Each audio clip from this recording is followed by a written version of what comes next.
IMF는 세계적으로 어려운 경제 여건 속에 각국이 상황에 맞는 유연한 재정 정책 추진을 권고했죠. 우리 정부의 고민이 깊어질 수밖에 없습니다.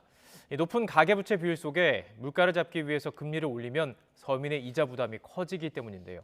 이창용 한국은행 총재 후보자가 물가 상승 국면이 적어도 1, 2년은 계속될 것으로 보인다면서 기준금리 인상 기조를 재확인했습니다. 강희경 기자가 보도합니다. 이창용 한국은행 총재 후보자 인사청문회에서는 경제 전반에 큰 영향을 미치는 기준금리 인상 문제가 가장 큰 화두로 떠올랐습니다. 이창용 후보자는 먼저 물가 상승 국면이 적어도 1에서 2년은 계속될 것으로 보인다고 밝혔습니다. 그러면서 인기가 없고 힘들더라도 물가를 잡기 위해 기준금리 인상 신호를 줘야 한다고 강조했습니다.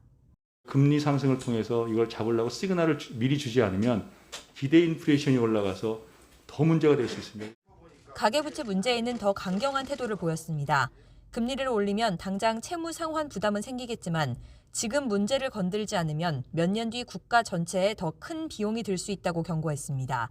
이어 아직도 금리는 완화 기조를 유지하고 있다고 생각한다며 성장에 문제가 없는 한 금리 인상 방향으로 가야 할 것 같다고 거듭 강조했습니다. 금리가 올라가면 여러 가지 어려움이 있지만 시그널을 줘서 가계부채를 꺾어주는 쪽으로 가는 거가 일단 급선무라고 생각합니다.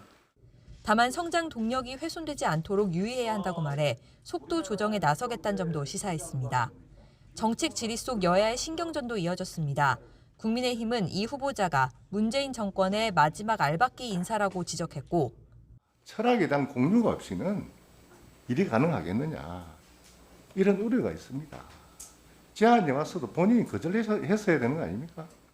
더불어민주당은 추가 경정 예산안과 대출 규제 완화 등을 질의하며 윤석열 대통령 당선인의 각종 정책을 애둘러 비판했습니다.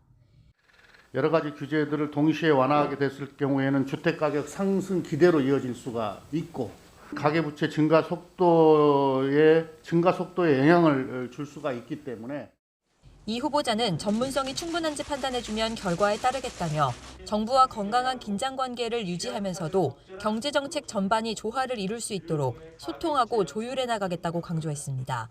국회는 인사청문회 직후 이 후보자에 대한 인사청문 경과보고서를 이의 없이 여야 합의로 채택했습니다. YTN 강희경입니다.